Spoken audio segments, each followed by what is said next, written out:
We're going to talk about how app monetization can help drive profitable business. In this case, we've got Toby from Meta who's going to come and talk to us. So Toby, come on up. Hello everyone. My name's Toby. I hope everyone's having a great week, a kickoff of the week anyway. So I've got 20 minutes with all of you to talk about Meta's products for app developers. We're going to cover both the acquisition side of Meta's products, but also the monetization products we've got with Audience Network. I don't want this to come across as a sales pitch. I'm sure that you're already using Meta for acquisition and monetization.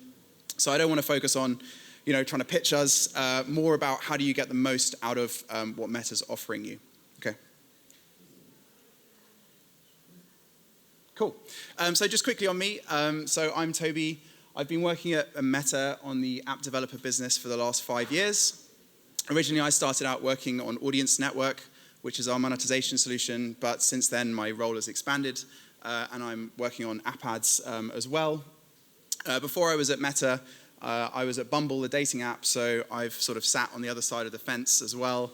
I was working with Meta's products at the time, so I have an affinity with some of the challenges and strengths that the products have. I'm obviously from London, if you might not tell from my accent. I'm very happy that this talk is in the morning so that I'm not sort of dead with jet lag later today. All right. Cool. So I thought we'd just kick off with some of the highlights of what Meta's launched from 2023. And there's three that I wanted to pull out. So the first is aggregate event measurement, or AEM for short. So AEM is our in-house privacy-preserving attribution technology that we launched on iOS. So this is building on top of Scan, and we've seen really strong performance from AEM with about a 9.5% increase in conversions on average over Scan. You also get real-time or almost real-time reporting from AEM, as well as a bunch of breakdowns of ad performance, for example, age, gender, placement, device, like all that sort of thing. So in H2 23, we added support across all of the MMPs for AEM. We've also increased the amount of campaigns that you can run from 9 to 18. And we've added 7 and 28-day reporting into Ad Manager for install duration. So that's AEM. And then there's Advantage Plus, which is our AI-powered ad creation suite. So we're continually evolving this. And we've added scheduling for Advantage Plus shopping campaigns. We've improved the duplication flow for setting up Advantage Plus campaigns. And we also have a brand new creation interface as well.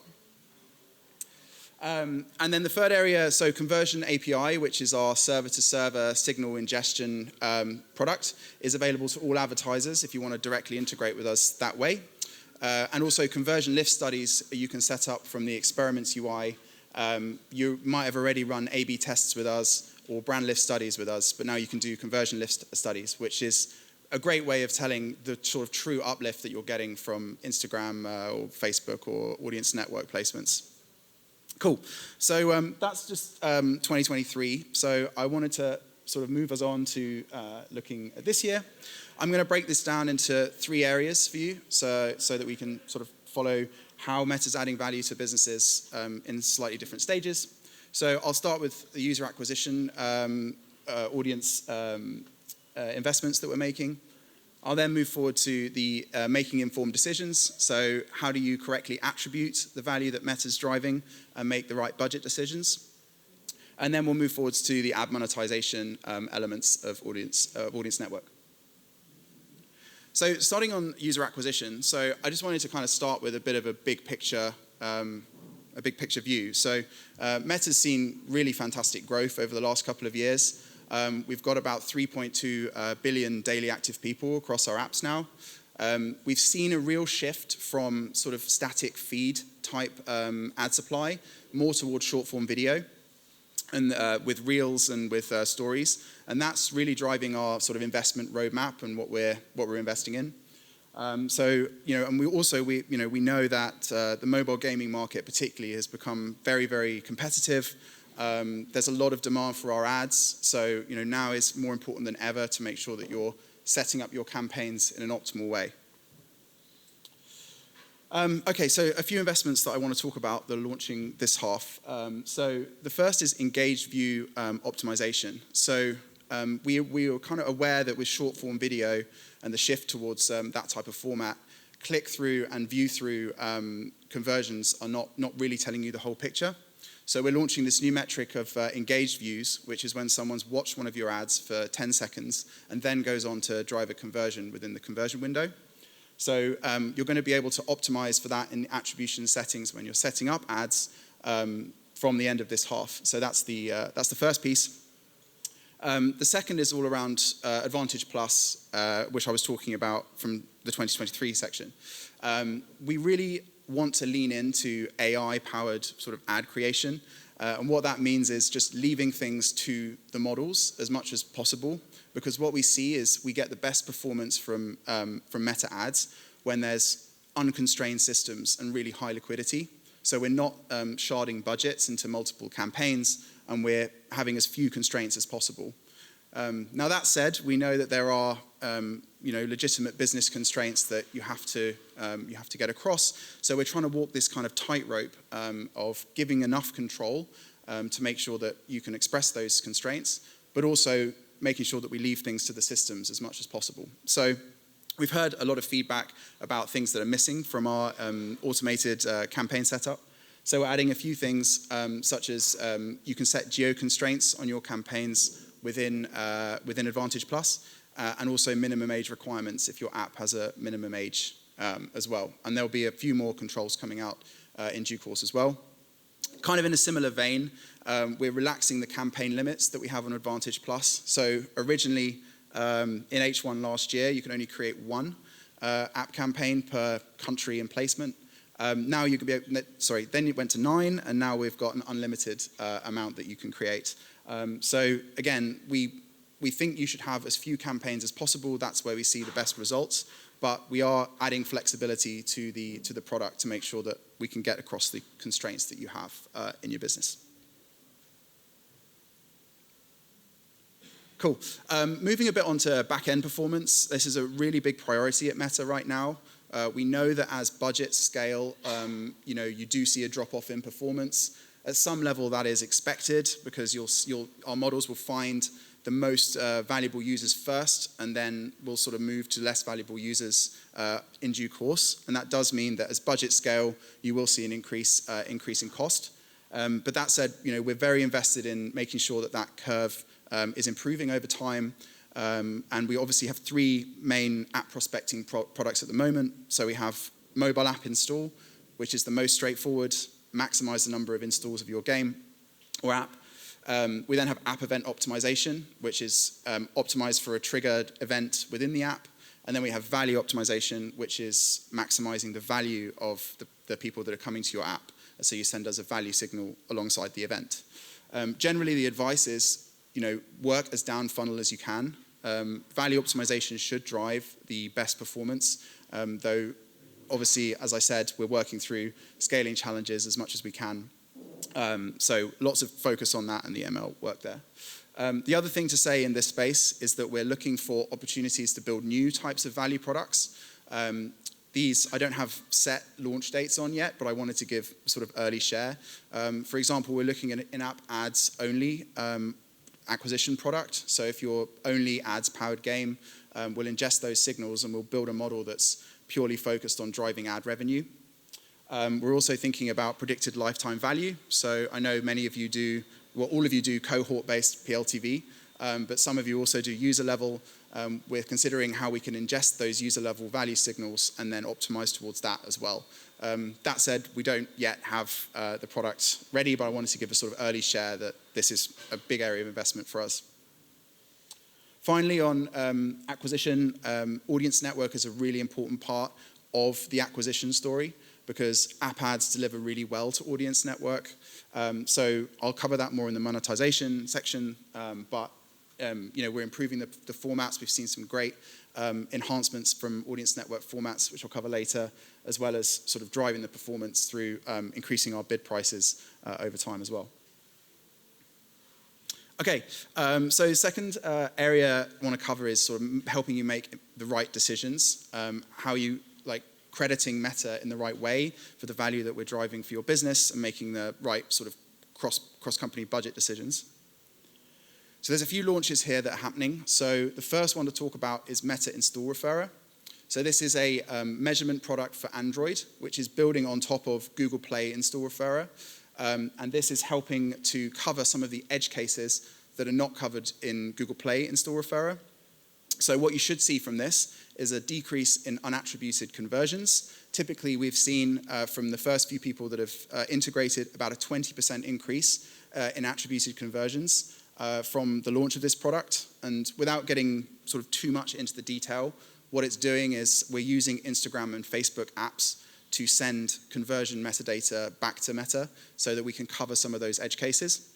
This is supported by all the MMPs now. So all you need to do is have the latest versions of the MMP SDK and also make sure that you're sending us the decryption key for Google Play Install Referrer for this to work. Okay. I realize this is a little bit technical. I hope I have the right audience here. So we also have Engaged View reporting going out. So I spoke a bit about Engaged View optimization. We're also delivering reporting through MMPs and on Ad Manager. So you'll start seeing view-through conversions, Engaged View conversions, and click-through conversions. So this should hopefully give you a better picture of how people are engaging with your ads. AppsFly is going live with this by the end of the month, and we're hoping the other MMPs are going to follow shortly after that. And it will be available in Ads Manager very shortly as well. Finally, Scan for. So we're improving the Scan for experience within Ad Manager. You're going to be able to see all post-back windows for the first time, as well as setting up coarse grain values. You can also set them up with Events UI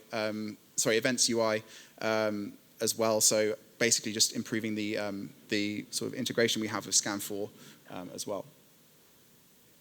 Okay, moving on to monetization and audience network. So audience networks are a really important investment for Meta for the long term. It increases the amount of supply that we offer to advertisers and obviously increases performance for them.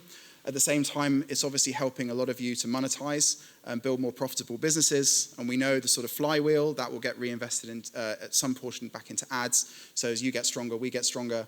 So it's definitely something that we're investing in for the long term. Audience network in the past has driven a bunch of innovation in the monetization space. So we originally launched rewarded video, which obviously has become sort of the main type of monetization now. We've also shifted the market towards real-time bidding, which has removed a lot of inefficiencies that we had from waterfalls. So we're continuing to invest, and I want to talk through just a few areas of focus. So the first area is increasing the number of auctions that we're participating in. So today, Meta needs a one-to-one match between a Facebook user and an ad impression in order to actually serve an ad. And we realize that that's sort of holding us back. So what we're trying to do is increase the amount of Instagram-only user matches that we have, so increase the amount of auctions that we're participating in. So rather than it having to be a Facebook user, we're going to use Instagram user identity as well for those that don't have the Facebook app. And that should increase the number of auctions that Audience Network is bidding into, and ultimately the amount of revenue that you're seeing from Audience Network. The second area, which is the largest and most important really, is breaking that one-to-one user match that we require today. So we're working very hard to build a privacy-resilient ad serving solution that actually has high degree of performance. So that's mainly for iOS today, but obviously with Google Privacy Sandbox coming and breaking that one-to-one link on Android as well, this is a really important product for the future of the business, something we're investing heavily in resolving. And we want to make something that's resilient to future platform changes. So big investment in this area for the business. And finally, just on the demand diversity. So like I said, there's lots more short-form video formats, ad supply across Meta's apps. And advertisers are following that trend and really sort of making really high-quality short-form video content. So we're really leaning into trying to get more demand diversity delivering on Audience Network as well, which has traditionally delivered more app install type ads. So we're trying to get more e-commerce and some of those other short-form video ads that are working really well across our family of apps, delivering better onto Audience Network. So yeah, that's the third area. I'll just quickly go through. So on the format side, a bit more bread and butter. We've had really good success from chained ads. We've seen good performance there. What we're trying to do with formats is really make sure that we're striking the right balance between effective monetization, but also, respecting the user experience. That's really important for us. So chained ads have seen a really, really strong success, and we're doing a bunch of other sort of smaller tweaks to formats to improve performance. We're also investing in potentially some larger format opportunities. So we know offer wall is something that the market's starting to pick up, and something that we're considering as well. But again, that's very early stage sort of thinking there. Finally, we're trying to find ways that we can get formats onto the device and out into the market more quickly. So today we need SDK updates, which I know is a pain and takes a bit of time. So we're looking at ways that we could potentially dynamically load new SDK updates, format updates onto devices as well. I won't talk too much on delivery optimization. This is happening. We're trying to increase the bids generally by improving the models. And finally, we just want to make sure that the network stays high quality and that we're sort of vetting advertisers in the right way, and we see sort of brand standards kept across the network. Okay, so that's everything I wanted to cover. So I'm just going to quickly run through a sort of timeline slide. So on the creation side, the campaign limits from Advantage Plus have already been removed. And also we've got more audience controls coming out in March. Meta Install Referrer is live across all MMPs. So all you need to do, make sure you've got the latest MMP SDK. You're sending us the decryption key, and you should benefit from that. Engage View attribution reporting is live, I believe, with AppsFly by the end of the month, and we're hoping that the other MMPs will follow. You'll also get the reports in Ad Manager. And the Engage View conversion optimization solution will be live by the end of the half. And that's pretty much everything I wanted to cover. So hopefully that's given you a little bit more insight into some of the Meta releases that are coming up. And yeah, thank you very much for listening. Thank you very much. And sadly, without the time, we can't ask for questions, unfortunately. So we're going to move swiftly on.